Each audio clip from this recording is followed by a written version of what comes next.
Welcome to a beautiful push day here. We have regular lat pull downs last week, or it was an upper day. I don't remember. I did pull downs, I did lat pull downs with like a neutral grip, sort of. I'm back to the wide grip. And it's not really wide. It's like a regular. It's like just outside shoulder width, so I wouldn't consider it too wide. You know, it's not like I'm fucking creating, YMCA out here. I'll do what feels comfortable for the movement, which is just a little bit outside the shoulders, to where I can drive those elbows into the midline of my body instead of keeping them like super wide. I guess when it's super wide, you can still do that. It just feels less advantageous to do that.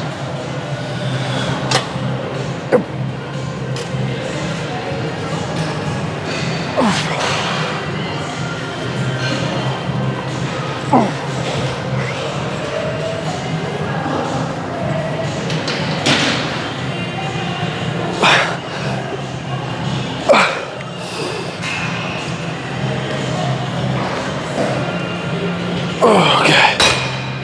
All right. One more set of that. All right, set 2 here. I honestly thought about moving the weight down 20 pounds, but we're gonna rock with the same weight as this last set here.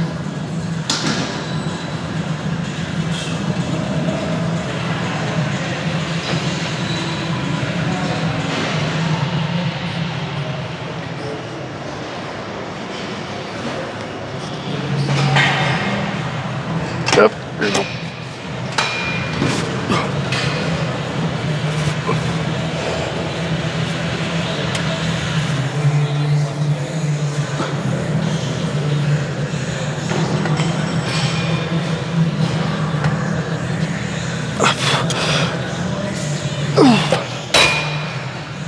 Okay. Ooh, let's move on to a row. All right, these are our back rows here. So, yeah, I got nothing else to say. This is actually my second set. I hit one set and then I was like, nah, I did like 11 reps. Let me bump it up. You know what I'm saying? So, we bumped up the weight. Now here we are.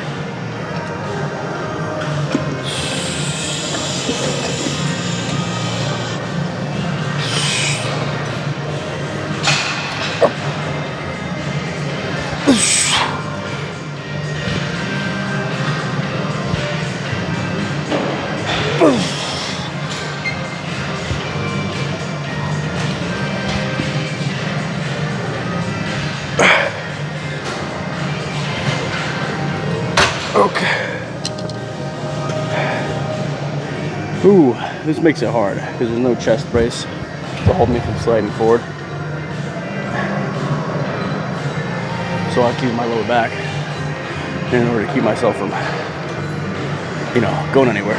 All right, I changed grips here. I'm going with a mag grip now, which, I mean, unfortunately allows I can't use my back straps, but you know what? I think we'll be okay because we can't load this super heavy anyways, because it's, there's no chest support, so I'm just gonna try my best to keep it up straight and work from there.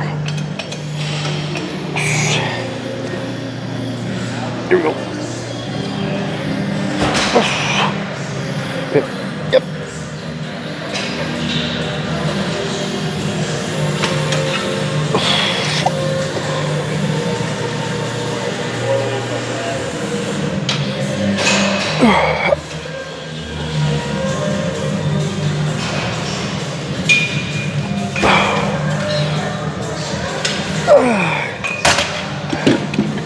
All right, let's move on to a different exercise. All right, we're gonna do just one set of close grip, or elbow to hip sort of lat pull this year. Because on the rows anyways, you're gonna be working your lats, but I was closer to like a lower 45-degree angle than I was to like an upper elbow, so I know I was hitting my lats pretty good in those last sets, despite focusing on retracting the scapula. But this one is gonna be solely lat focused on keep the elbow in to the hip, close to the body. I'm not trying to flare it at all.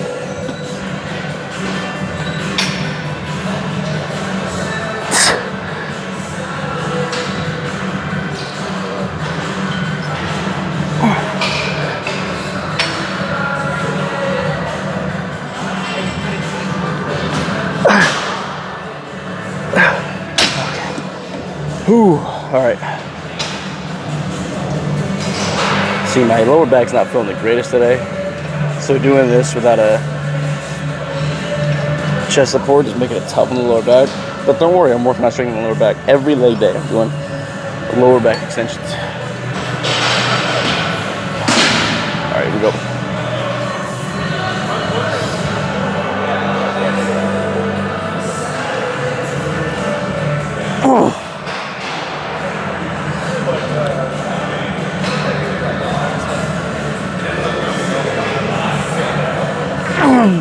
Okay. All right, let's move on. Moving on to these preacher curls here. Single arm, I'm just gonna do a single arm.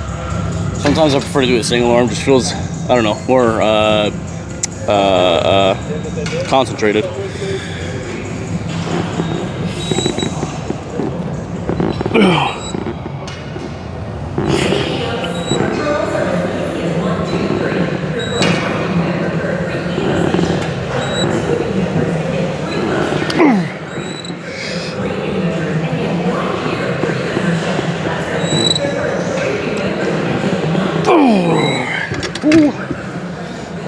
I have a 10 on. Usually it's just a 45, maybe a 45 and a 5, but I went up weight today, so here we go. Oh.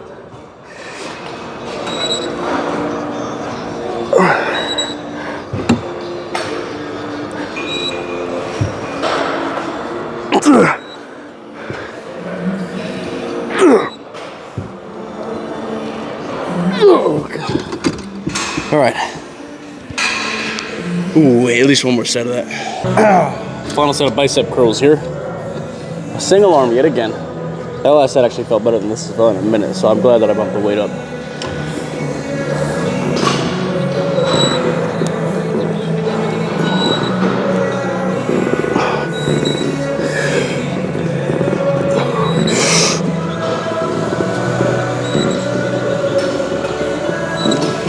Okay, that's crazy. I thought I was gonna be able to get at least one rep closer. All right, here we go. Here we go. Ooh.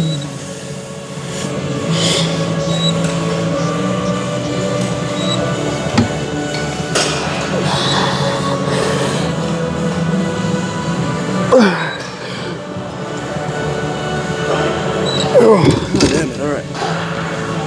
Whew. All right, that's good for me. Let's go get a pose down. Workout complete, man. Smashed the back. Did literally everything that I wanted to do.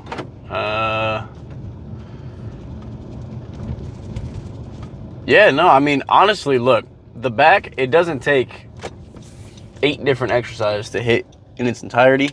Because if you think about it, you got the rear delts, you have the lats, and the traps. And then you got like your rhomboids in there as well.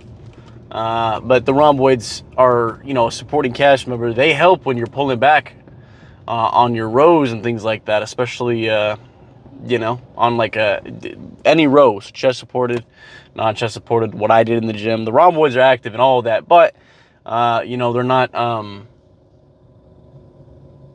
the only thing that is being hit, right? You're hitting your traps. As long as you're retracting the scapula, right? Bringing the scapula together, you're pinching your back. Imagining there's a pencil in your in between your shoulder blades, and you're pulling those together, right? That you're hitting your rhomboids, you're hitting your traps, and if you're doing it high enough, where you're keeping the elbow up here when you're rolling back like that, you will be hitting the rear delts as well. I mean, your rear delts are going to be active pretty much no matter what, to be quite honest with you.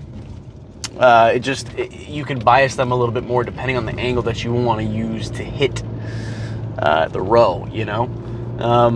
But pulling is pulling, so you know, most of the muscle groups are going to be hit during most of the movement that you're doing. No matter what, you're going to be hitting most of your muscle groups when you're hitting a pulling movement. You know, it just depends on what you want to bias a little bit more, and that goes for pretty much every workout.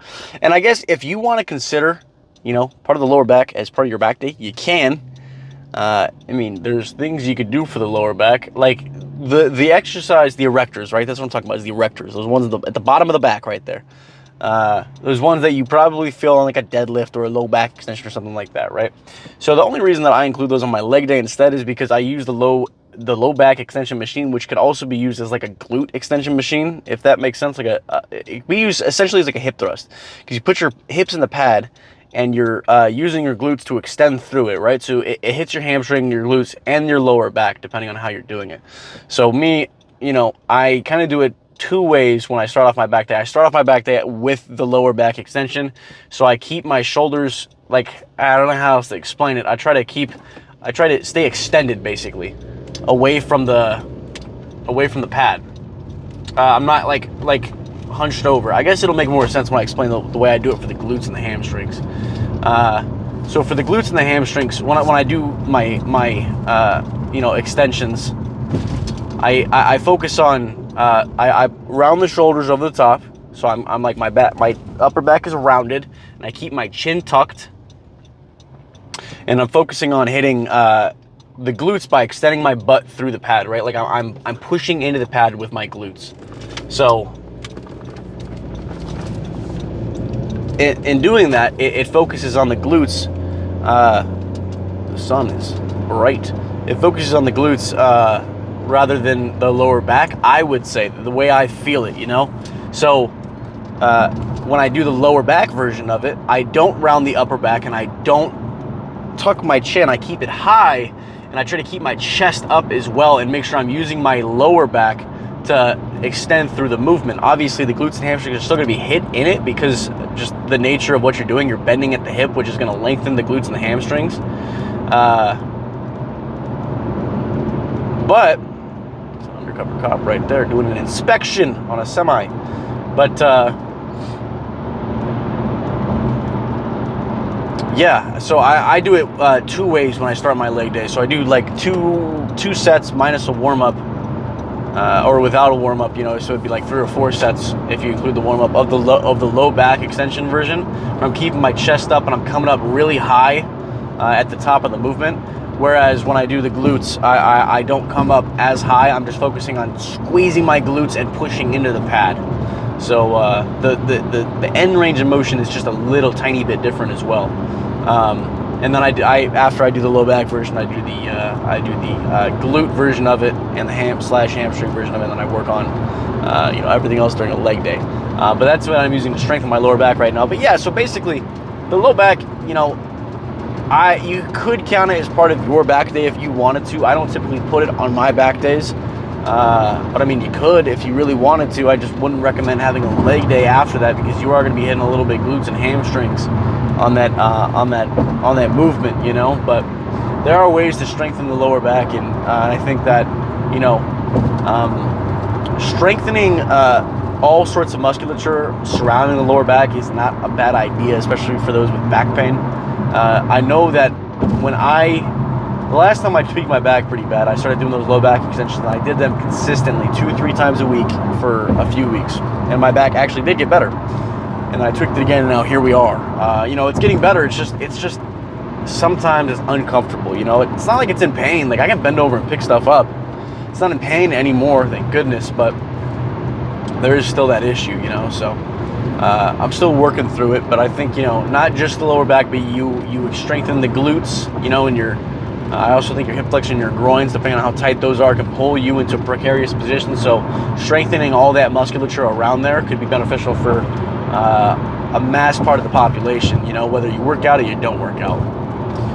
Because the erectors are probably one of the most neglected parts of the back, to be quite honest with you.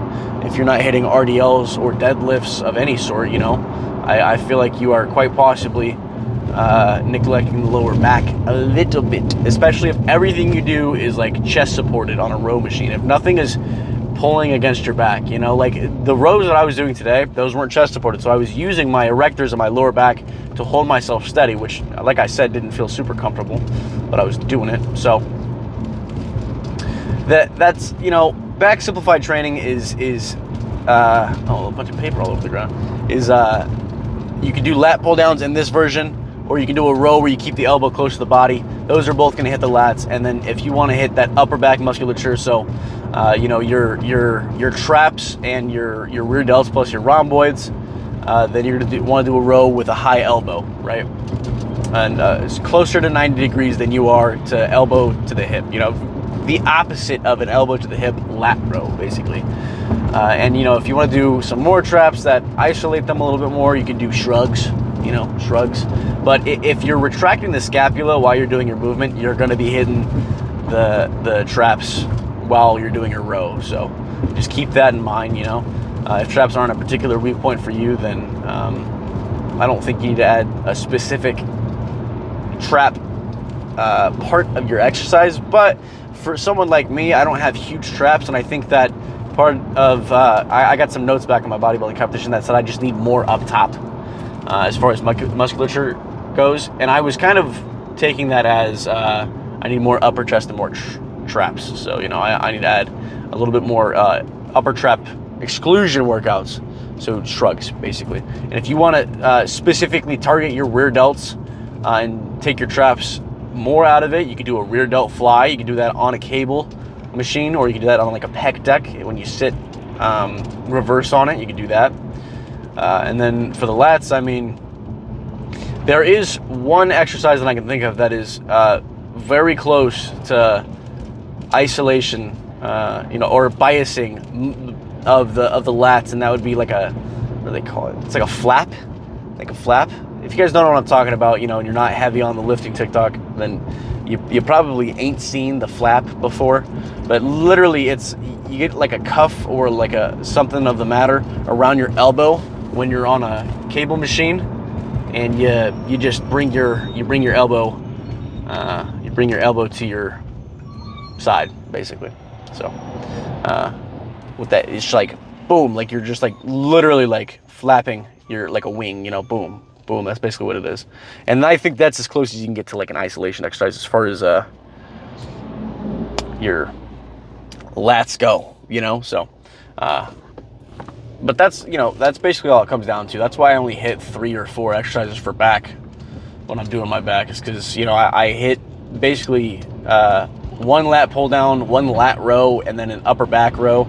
And if I wanted to, I could include, you know, either a shrug or a rear delt thing. I can include both, but it depends on how much time I have for the day and how much energy I have, you know.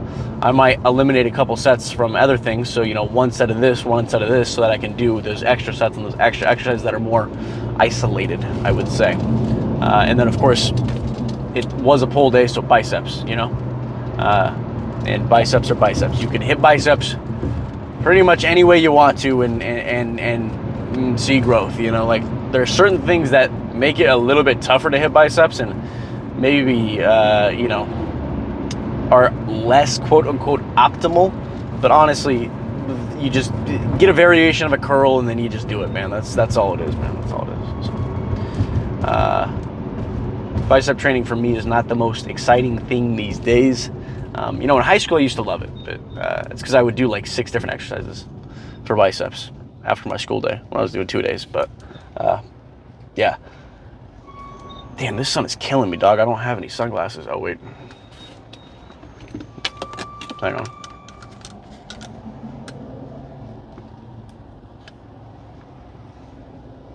What do we think?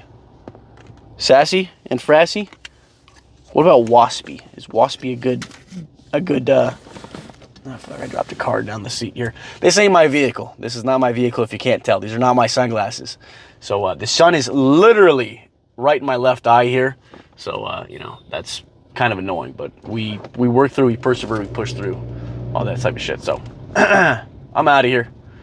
I appreciate y'all for watching, and I'll see y'all next time.